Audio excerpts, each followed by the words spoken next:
Sejak lulus kuliah, Naya sebenarnya tidak terlalu tertarik ikut mengurus bisnis keluarga.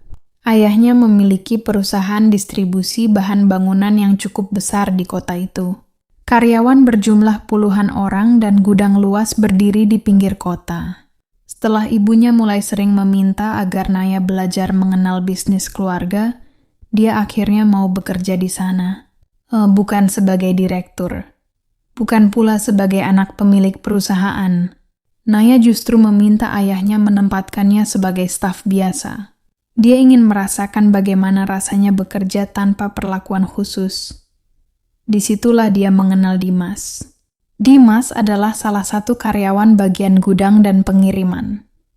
Usianya tidak jauh berbeda dengan Naya. Penampilannya sederhana, selalu mengenakan seragam kerja yang sama setiap hari, rambutnya pendek dan rapi. Dimas datang pagi, bekerja sampai sore, lalu pulang dengan sepeda motornya yang sudah cukup tua. Naya awalnya bahkan tidak hafal namanya. Mereka hanya sesekali berpapasan di gudang, namun semuanya berubah pada suatu siang. Hari itu Naya sedang membawa beberapa dokumen menuju ruang administrasi. Karena terburu-buru, dia tidak memperhatikan lantai yang baru saja dipel. Kakinya terpleset, beberapa map langsung jatuh berserakan. Sebelum tubuhnya benar-benar kehilangan keseimbangan, sebuah tangan menahan lengannya. Dimas. Naya sempat terdiam karena wajah mereka cukup dekat. Dimas segera melepaskan tangannya setelah memastikan Naya berdiri dengan aman. Dia kemudian membantu mengumpulkan dokumen yang berjatuhan. Setelah semua dokumen terkumpul, Dimas hanya kembali bekerja. Justru sikap sederhana itu yang membuat Naya mulai memperhatikannya. Sejak hari itu, Naya jadi sering tanpa sengaja melihat Dimas. Semakin sering melihatnya, semakin Naya menyadari bahwa Dimas berbeda dari kebanyakan pria yang pernah dikenalnya. Dimas tidak pernah mencoba mendekatinya meskipun tahu Naya adalah anak pemilik perusahaan. Bahkan ketika beberapa karyawan lain mulai bercanda karena Naya sering berada di gudang, Dimas tetap biasa saja. Hal-hal seperti itulah yang justru membuat Naya makin penasaran. Suatu sore, hujan turun cukup deras. Sebagian karyawan sudah pulang. Naya masih berada di kantor karena menunggu ayahnya selesai rapat. Ketika keluar, dia melihat Dimas berdiri di dekat gerbang. Motor Dimas mogok. Dia sedang mencoba memperbaikinya sendiri di tengah gerimis. Naya sebenarnya bisa saja langsung pergi. Namun entah kenapa langkahnya berhenti. Untuk pertama kalinya, Naya merasa ingin mengenal pria sederhana itu lebih jauh. Bukan sebagai karyawan ayahnya, bukan sebagai seseorang yang pernah menolongnya, tapi sebagai Dimas, pria yang perlahan-lahan mulai menarik perhatiannya tanpa pernah berusaha melakukannya. Dan Naya belum tahu satu hal, kalau ayahnya sampai mengetahui perasaannya, hubungan mereka tidak akan pernah mudah. Sejak sore itu, Naya mulai menyadari satu hal yang agak mengganggunya. Dia mulai memperhatikan Dimas terlalu sering. Awalnya Naya menganggap itu hanya rasa penasaran. Dimas memang berbeda dari kebanyakan pria yang pernah dekat dengannya. Tidak banyak bicara, tidak suka pamer, dan tidak pernah berusaha menarik perhatian. Justru karena itulah Naya makin penasaran. Beberapa hari kemudian, Naya mulai punya alasan untuk sering turun ke gudang. Dimas tetap bersikap biasa. Dia akan membantu kalau diperlukan, lalu kembali bekerja tanpa banyak basa-basi. Sikap itu terkadang membuat Naya kesal sendiri. Dia sudah berusaha mendekat, tetapi Dimas seperti tidak menyadarinya. Suatu siang, Naya melihat Dimas sedang makan sendirian di belakang gudang. Bekalnya sederhana, hanya nasi, telur, dan beberapa potong tempe. Naya yang kebetulan membawa makanan lebih banyak, akhirnya duduk tidak jauh darinya. Tidak ada percakapan panjang, hanya obrolan ringan tentang pekerjaan dan hujan yang beberapa hari terakhir sering turun. Dari situ Naya mulai mengetahui sedikit tentang kehidupan Dimas. Dimas berasal dari keluarga sederhana. Setelah ayahnya meninggal beberapa tahun lalu, dia menjadi salah satu orang yang membantu menafkahi keluarganya. Dimas bekerja bukan untuk mengejar jabatan. Dia hanya ingin hidupnya cukup, bisa membayar kebutuhan rumah, membantu ibunya, dan suatu hari memiliki rumah sendiri. Kesederhanaan itu justru membuat Naya semakin kagum. Selama ini Naya terbiasa bertemu pria yang sibuk membicarakan hal-hal yang terdengar mewah. Dimas hanya bicara tentang rumah kecil dan kehidupan yang tenang. Aneh, tapi Naya merasa nyaman mendengarnya. Hari-hari berikutnya membuat kedekatan mereka tumbuh perlahan. Naya mulai sering meminta bantuan Dimas untuk mengantar dokumen ke gudang cabang. Kadang mereka makan siang bersama beberapa karyawan lain. Sesekali mereka bercanda ketika pekerjaan sedang sepi. Dimas pun mulai lebih terbuka. Dia ternyata punya sisi humor yang membuat Naya sering menahan tawa di tengah kesibukan kantor. Tanpa disadari, hubungan mereka tidak lagi sekadar antara anak pemilik perusahaan dan karyawan. Namun Naya sadar ada sesuatu yang harus dia sembunyikan. Ayahnya, Pak Arman, adalah pria yang sangat keras soal urusan keluarga. Dia memang memperlakukan karyawannya dengan baik, tetapi untuk urusan pasangan hidup Naya, standarnya jauh berbeda. Beberapa kali ayahnya sudah mengenalkan Naya kepada anak rekan bisnis. Naya selalu menolak secara halus. Dia belum pernah menemukan alasan yang cukup kuat untuk membantah. Sampai suatu malam ayahnya tiba-tiba mengatakan bahwa ada seorang pria yang ingin dikenalkan kepadanya. Naya langsung terdiam. Pikirannya justru melayang kepada Dimas. Malam itu Naya duduk lama di kamar. Dia mencoba meyakinkan dirinya bahwa perasaan tersebut hanya sementara. Tetapi semakin dia mencoba melupakan Dimas, semakin wajah pria itu muncul di pikirannya. Keesokan harinya, sesuatu terjadi yang membuat Naya semakin yakin bahwa perasaannya bukan sekadar rasa penasaran. Dimas mendapatkan tugas mengantar barang keluar kota. Sebelum berangkat, dia hanya berpamitan singkat kepada beberapa rekan kerja. Naya yang kebetulan melihatnya dari jendela kantor mendadak merasa tidak nyaman. Untuk pertama kalinya, dia takut tidak melihat Dimas selama beberapa hari. Dan saat itulah Naya akhirnya mengakui sesuatu kepada dirinya sendiri. Dia sudah jatuh hati. Masalahnya, orang yang dia cintai adalah karyawan biasa di perusahaan milik ayahnya sendiri. Dan kemungkinan besar, ayahnya tidak akan pernah menyetujui hubungan itu. Sejak menyadari perasaannya kepada Dimas, Naya justru berusaha menjaga jarak. Bukan karena perasaannya berkurang, tetapi karena dia mulai memikirkan konsekuensinya. Dimas hanyalah karyawan di perusahaan ayahnya. Sementara Naya adalah anak pemilik perusahaan. Perbedaan posisi itu terasa semakin besar. Ketika Naya membayangkan bagaimana ayahnya jika tahu kedekatan mereka. Beberapa hari Dimas berada di luar kota. Anehnya, suasana kantor terasa berbeda bagi Naya. Karyawan tetap sibuk dengan pekerjaan masing-masing. Tetapi Naya merasa ada sesuatu yang kurang. Ketika Dimas kembali, Naya tersenyum saat melihatnya turun dari mobil. Dimas pun menyadari perubahan sikap Naya. Sejak saat itu, hubungan mereka perlahan menjadi lebih dekat. Mereka mulai bertukar pesan di luar jam kerja. Awalnya hanya membicarakan pekerjaan, lalu berkembang menjadi obrolan sederhana tentang kehidupan sehari-hari. Dimas sering mengingatkan Naya agar tidak terlalu larut bekerja. Naya pun mulai mengetahui kebiasaan Dimas, termasuk kebiasaannya membeli kopi di warung dekat gudang setiap pagi. Hubungan itu tumbuh tanpa mereka rencanakan. Mereka tidak pernah mengucapkan kata pacaran. Namun keduanya sama-sama tahu bahwa perasaan tersebut sudah lebih dari sekadar hubungan antara teman kerja. Suatu sore, Naya meminta Dimas mengantarnya pulang karena mobilnya sedang diperbaiki. Dimas sempat ragu. Dia sadar batas antara karyawan dan anak pemilik perusahaan bisa menjadi masalah. Tetapi Naya meyakinkannya bahwa itu hanya perjalanan biasa.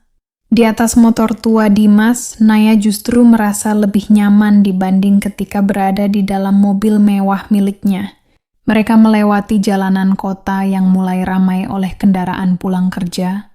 Setelah sampai di depan rumah, Naya tidak langsung masuk. Untuk beberapa saat, mereka hanya saling memandang. Naya tahu sejak saat itu hubungan mereka tidak mungkin kembali seperti sebelumnya. Beberapa minggu berikutnya, kedekatan mereka semakin sulit disembunyikan. Mereka mulai mencari waktu untuk bertemu di luar kantor. Kadang hanya makan malam sederhana. Kadang duduk di taman sambil bercerita tentang masa depan. Dimas selalu mengatakan bahwa dirinya tidak punya banyak hal untuk dibanggakan. Naya justru menyukai itu. Dia tidak pernah merasa harus menjadi orang lain ketika bersama Dimas. Tetapi kebahagiaan itu tidak berlangsung tanpa gangguan. Suatu siang, ayah Naya memanggilnya ke ruang kerja. Pak Arman ternyata mulai memperhatikan perubahan putrinya. Naya yang biasanya mudah diajak berbicara sekarang sering terlihat melamun dan beberapa kali pulang lebih lambat. Ayahnya mulai bertanya tentang kehidupan pribadi Naya. Naya berusaha menghindar. Namun Pak Arman bukanlah orang yang mudah dibohongi. Dia kemudian menyampaikan bahwa dalam waktu dekat dia ingin Naya bertemu dengan putra salah satu rekan bisnisnya. Naya menolak. Untuk pertama kalinya penolakannya terdengar tegas. Pak Arman langsung curiga. Dia tidak memaksa Naya menjelaskan saat itu. Namun setelah putrinya keluar dari ruangan, pikirannya mulai tertuju pada satu hal. Mungkin sudah ada seseorang di kehidupan Naya. Dan jika benar, dia ingin tahu siapa orangnya. Sementara itu Dimas mulai merasakan perubahan. Naya menjadi lebih hati-hati. Pesan mereka semakin jarang. Pertemuan di luar kantor mulai dihindari. Dimas mengira Naya mulai menyadari bahwa hubungan mereka terlalu sulit untuk diteruskan. Padahal sebenarnya Naya sedang berusaha melindungi mereka. Namun semakin mereka berusaha menjauh, semakin kuat pula perasaan yang muncul. Sampai suatu malam, Naya akhirnya menghubungi Dimas. Dia meminta bertemu di tempat yang jauh dari kantor. Malam itu Naya ingin mengatakan sesuatu yang selama ini ditahannya. Dia ingin Dimas tahu bahwa dirinya serius. Tetapi sebelum pertemuan itu terjadi, sebuah mobil berhenti tidak jauh dari tempat Naya dan Dimas biasa bertemu. Di dalamnya duduk Pak Arman. Dan dari kejauhan, pandangan matanya tertuju tepat kepada Dimas. Untuk pertama kalinya, rahasia yang selama ini mereka jaga mulai berada di ujung kehancuran. Sejak menyadari perasaannya kepada Dimas, Naya justru berusaha menjaga jarak, bukan karena perasaannya berkurang, tetapi karena dia mulai memikirkan konsekuensinya. Dimas hanyalah karyawan di perusahaan ayahnya, sementara Naya adalah anak pemilik perusahaan. Perbedaan itu terasa makin besar ketika Naya membayangkan reaksi ayahnya jika mengetahui kedekatan mereka. Beberapa hari Dimas berada di luar kota. Anehnya, suasana kantor terasa berbeda bagi Naya. Suasana tetap ramai, truk tetap keluar masuk. Tetapi Naya merasa ada sesuatu yang kurang. Ketika Dimas kembali, Naya tersenyum saat melihatnya turun dari mobil. Dimas pun menyadari perubahan sikap Naya. Sejak saat itu, hubungan mereka perlahan menjadi lebih dekat. Mereka mulai bertukar pesan di luar jam kerja. Awalnya hanya membicarakan pekerjaan, lalu berkembang menjadi obrolan tentang kehidupan sehari-hari. Dimas sering mengingatkan Naya agar tidak terlalu larut bekerja. Naya pun mulai mengetahui kebiasaan-kebiasaan kecil Dimas, termasuk kebiasaannya membeli kopi di setiap pagi. Hubungan itu tumbuh tanpa mereka rencanakan. Mereka tak pernah mengucap kata pacaran, tak pernah membuat janji. Namun keduanya sama-sama tahu bahwa perasaan mereka sudah lebih dari sekadar hubungan antara teman kerja. Suatu sore, Naya meminta Dimas mengantarnya pulang karena mobilnya sedang diperbaiki. Dimas sempat ragu. Dia sadar batas antara karyawan dan anak pemilik perusahaan bisa menjadi masalah. Tetapi Naya meyakinkannya bahwa itu hanya perjalanan biasa. Di atas motor tua Dimas, Naya justru merasa lebih nyaman dibanding ketika berada di dalam mobil mewah miliknya. Mereka melewati jalanan kota yang mulai ramai oleh kendaraan pulang kerja. Tidak banyak percakapan, namun keheningan itu terasa nyaman. Setelah sampai di depan rumah, Naya tidak langsung masuk. Untuk beberapa saat, mereka hanya saling memandang. Naya tahu sejak saat itu hubungan mereka tidak mungkin kembali seperti sebelumnya. Beberapa minggu berikutnya, kedekatan mereka semakin sulit disembunyikan. Mereka mulai mencari waktu untuk bertemu di luar kantor. Kadang hanya makan malam sederhana. Kadang duduk di taman sambil bercerita tentang masa depan. Dimas selalu mengatakan bahwa dirinya tidak punya banyak hal untuk dibanggakan. Naya justru menyukai itu. Dia tidak pernah merasa harus menjadi orang lain ketika bersama Dimas. Tetapi kebahagiaan itu tidak berlangsung tanpa gangguan. Suatu siang, ayah Naya memanggilnya ke ruang kerja. Pak Arman ternyata mulai memperhatikan perubahan putrinya. Naya yang biasanya mudah diajak berbicara sekarang sering terlihat melamun dan beberapa kali pulang lebih lambat. Ayahnya mulai bertanya tentang kehidupan pribadi Naya. Naya berusaha menghindar. Namun, Pak Arman bukanlah orang yang mudah dibohongi. Dia kemudian menyampaikan bahwa dalam waktu dekat dia ingin Naya bertemu dengan putra salah satu rekan bisnisnya. Naya menolak. Untuk pertama kalinya, penolakannya terdengar tegas. Pak Arman langsung curiga. Dia tidak memaksa Naya menjelaskan saat itu. Namun setelah Naya keluar dari ruangan, pikirannya mulai tertuju pada satu hal. Mungkin ada seseorang di hati Naya. Dan jika benar, dia ingin tahu siapa orangnya. Sementara itu, Dimas mulai merasakan perubahan. Naya menjadi lebih hati-hati. Pesan mereka semakin jarang. Pertemuan di luar kantor mulai dihindari. Dimas mengira Naya mulai menyadari bahwa hubungan mereka terlalu sulit untuk diteruskan. Padahal sebenarnya Naya sedang berusaha melindungi mereka. Namun semakin mereka berusaha menjauh, semakin kuat pula perasaan yang muncul. Sampai suatu malam, Naya akhirnya menghubungi Dimas. Dia meminta bertemu di tempat yang jauh dari kantor. Malam itu Naya ingin mengatakan sesuatu yang selama ini ditahannya. Dia ingin Dimas tahu bahwa dirinya serius. Tetapi sebelum pertemuan itu terjadi, sebuah mobil berhenti tidak jauh dari tempat Naya dan Dimas biasa bertemu. Di dalamnya duduk Pak Arman. Dan dari kejauhan, pandangan matanya tertuju tepat kepada Dimas. Untuk pertama kalinya, rahasia yang selama ini mereka jaga mulai berada di ujung kehancuran. Naya tidak menyadari bahwa malam itu ayahnya melihat mereka. Setelah pertemuan tersebut, Pak Arman tidak langsung turun dari mobil. Dia hanya memperhatikan dari kejauhan ketika Naya berdiri bersama Dimas di pinggir jalan. Tak ada tindakan yang berlebihan. Tak ada sesuatu yang bisa dianggap memalukan. Tapi bagi Pak Arman sudah cukup jelas. Pria yang selama ini membuat putrinya berubah ternyata adalah Dimas. Karyawan yang selama ini bekerja di perusahaannya. Malam itu Pak Arman pulang dengan pikiran penuh. Dia tidak langsung marah. Justru diamnya membuat Naya makin gelisah.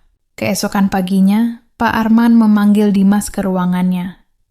Dimas masuk dengan perasaan tidak enak. Dia sudah menduga pertemuan sebelumnya mungkin diketahui, tapi tak menyangka bahwa orang itu adalah Pak Arman. Pertemuan mereka berlangsung cukup lama. Pak Arman tidak berteriak. Dia cuma tanya tentang hubungan Dimas dengan Naya. Sejak kapan mereka dekat, dan apa tujuan Dimas mendekati putrinya. Dimas menjawab sejujurnya. Dia mengaku kalau dia menyukai Naya. Namun dia juga mengatakan bahwa sejak awal dirinya tidak pernah berniat memanfaatkan Naya. Justru selama ini Dimas berusaha menjaga jarak karena sadar mereka berasal dari kehidupan yang berbeda. Jawaban itu tidak membuat Pak Arman luluh. Dia meminta Dimas mengakhiri hubungan tersebut. Menurutnya Naya masih terlalu muda untuk mengambil keputusan besar. Pak Arman juga khawatir hubungan mereka hanya didasarkan pada perasaan sesaat. Yang paling membuat Dimas terdiam adalah ketika Pak Arman bilang kalau hubungan itu diteruskan, Dimas akan dimutasi. Dimas keluar dengan perasaan berat. Dia tak takut kehilangan pekerjaan. Yang membuatnya takut adalah kehilangan Naya. Sementara itu, Naya akhirnya mengetahui bahwa ayahnya sudah berbicara dengan Dimas. Dia marah. Selama ini Naya selalu berusaha menjadi anak yang patuh. Namun kali ini dia merasa ayahnya sudah terlalu jauh ikut campur dalam hidupnya. Naya menemui Dimas setelah jam kerja. Dimas berusaha meyakinkan Naya bahwa semuanya akan baik-baik saja. Namun Naya bisa melihat kesedihan dari wajah pria itu. Dia tahu Dimas sedang mempertimbangkan untuk mundur. Bukan karena berhenti mencintainya, tetapi karena tidak ingin masa depan Naya hancur hanya karena dirinya. Beberapa hari kemudian keputusan Dimas benar-benar terjadi. Dia mengajukan pengunduran diri. Naya terpukul ketika mengetahui hal itu. Dia mendatangi ayahnya, dan untuk pertama kalinya menyatakan dengan tegas bahwa dia mencintai Dimas. Pak Arman tetap menolak. Dia mengatakan bahwa cinta saja tidak cukup untuk membangun rumah tangga. Menurutnya, Dimas belum mampu memberikan kehidupan yang sepadan dengan kehidupan Naya. Perdebatan itu membuat Naya menangis. Namun kali ini dia tidak menyerah. Naya justru meminta ayahnya memberi kesempatan kepada Dimas untuk membuktikan dirinya. Bukan dengan uang, bukan dengan bantuan keluarga, tetapi dengan kerja kerasnya sendiri. Pak Arman akhirnya memberikan satu kesempatan. Dimas tidak dipecat. Dia hanya diminta membuktikan bahwa dirinya mampu berdiri tanpa bergantung pada Naya. Dimas menerima tantangan itu. Dia meninggalkan perusahaan dan mencoba membangun usaha kecil bersama seorang temannya. Hari-hari berikutnya menjadi masa yang sulit. Penghasilan Dimas tidak lagi tetap. Usahanya beberapa kali mengalami kerugian. Namun dia tidak mengeluh kepada Naya. Justru dia semakin giat bekerja. Naya tetap mendukung dari jauh, meskipun hubungan mereka harus lebih hati-hati. Sampai suatu sore Dimas datang ke rumah Naya. Bukan untuk meminta restu, bukan pula untuk meminta bantuan. Dia hanya ingin mengatakan bahwa dirinya belum menyerah. Naya tersenyum sambil menahan air mata. Untuk pertama kalinya, mereka merasa hubungan itu tidak lagi sekadar tentang melawan restu orang tua. Kini mereka sedang berjuang membuktikan bahwa cinta mereka memang layak dipertahankan. Namun di balik itu semua, Pak Arman ternyata sudah menyiapkan keputusan lain. Dia berniat menjodohkan Naya dengan anak rekan bisnisnya. Dan kali ini, Pak Arman tidak berniat meminta persetujuan putrinya. Keputusan Pak Arman membuat rumah Naya terasa berbeda. Sejak pembicaraan tentang perjodohan itu, suasana keluarga menjadi lebih tegang. Ibunya sebenarnya tidak sepenuhnya setuju, tetapi memilih diam karena tahu sifat suaminya. Sementara Naya semakin merasa bahwa hidupnya sedang ditentukan orang lain. Pria yang dikenalkan kepadanya bernama Raka. Raka adalah anak dari rekan bisnis ayahnya. Pekerjaan mapan, keluarga berada, dan dari sudut pandang Pak Arman, dia adalah pasangan yang sempurna untuk Naya. Pertemuan pertama mereka berlangsung di sebuah restoran. Naya datang tanpa antusiasme. Raka justru terlihat santai. Dia tidak banyak membicarakan bisnis atau keluarganya. Anehnya, dia juga tidak terlihat seperti pria sombong yang selama ini dibayangkan Naya. Raka ternyata mengetahui sedikit tentang hubungan Naya dan Dimas. Dia tidak menanyakan secara langsung, tetapi dari sikapnya, Naya merasa pria itu sudah tahu bahwa hatinya bukan untuknya. Setelah pertemuan itu, Naya semakin bingung. Raka sebenarnya pria baik, tetapi kebaikan seseorang tidak otomatis membuat hati bisa mencintainya. Sementara itu, Dimas sedang berjuang mengembangkan usahanya. Usaha kecil yang dirintis bersama temannya mulai menunjukkan hasil. Mereka mendapatkan beberapa pelanggan tetap dan perlahan mampu menambah barang dagangan. Namun Dimas tetap hidup sederhana. Sebagian besar penghasilannya justru disimpan untuk mengembangkan usahanya. Naya diam-diam mengetahui semua itu, yakin bahwa pria itu bukan orang yang hanya mengandalkan perasaan. Dimas memang belum kaya, tetapi dia punya kemauan untuk membangun masa depan. Suatu malam, Naya dan Dimas bertemu di sebuah tempat sederhana. Naya menceritakan tentang rencana perjodohan tersebut. Dimas terdiam cukup lama. Dia tidak menyuruh Naya melawan ayahnya. Sebaliknya, Dimas mengatakan bahwa keputusan terakhir tetap berada di tangan Naya. Kalau Naya memilih Raka, dia akan menghormatinya. Kalimat itu justru membuat hati Naya semakin berat. Selama ini dia berharap Dimas akan memperjuangkannya mati-matian. Namun Dimas memilih tidak memaksanya. Naya akhirnya mengerti bahwa cinta Dimas bukan tentang memiliki dirinya dengan cara apapun. Dia ingin Naya bahagia, bahkan jika kebahagiaan itu bukan bersamanya. Malam itu mereka berpisah dengan perasaan yang sama-sama berat. Beberapa hari kemudian, keluarga Naya mengadakan acara makan malam bersama keluarga Raka. Pak Arman sudah menganggap hubungan kedua keluarga itu akan segera menjadi lebih serius. Di tengah acara, Naya tiba-tiba berdiri. Dia tidak sanggup lagi menyembunyikan perasaannya. Di depan keluarganya, Naya mengatakan bahwa dia tidak bisa menerima perjodohan tersebut. Ruangan langsung sunyi. Pak Arman terlihat sangat kecewa. Naya kemudian mengatakan satu hal yang selama ini tidak pernah berani dia ucapkan. Dia tidak meminta ayahnya menerima Dimas karena kasihan. Dia hanya meminta kesempatan agar bisa menentukan sendiri siapa yang akan menjadi pasangan hidupnya. Pak Arman menatap putrinya cukup lama. Dia melihat bahwa Naya bukan lagi anak kecil yang bisa diarahkan sesuka hati. Namun sebelum memberikan jawaban, Pak Arman meminta Naya menunggu. Dia ingin bertemu Dimas sekali lagi. Bukan sebagai atasannya, bukan sebagai ayah dari Naya, tetapi sebagai seorang ayah yang ingin memastikan bahwa pria yang dicintai putrinya benar-benar serius. Keesokan harinya, Pak Arman datang ke tempat usaha Dimas tanpa memberitahu siapapun. Dia melihat sendiri bagaimana Dimas bekerja dari pagi sampai malam. Tidak ada kehidupan mewah, tidak ada fasilitas dari keluarga Naya. Hanya sebuah usaha kecil, beberapa karyawan, dan seorang pria yang terus berusaha meskipun berkali-kali menghadapi kesulitan. Pak Arman mulai menyadari bahwa selama ini dia mungkin terlalu cepat menilai Dimas. Namun masih ada satu hal yang ingin dia pastikan. Apakah Dimas mencintai Naya karena benar-benar mencintainya? Atau karena suatu hari berharap menjadi bagian dari keluarga kaya mereka? Dan pertanyaan itu akan menentukan masa depan mereka.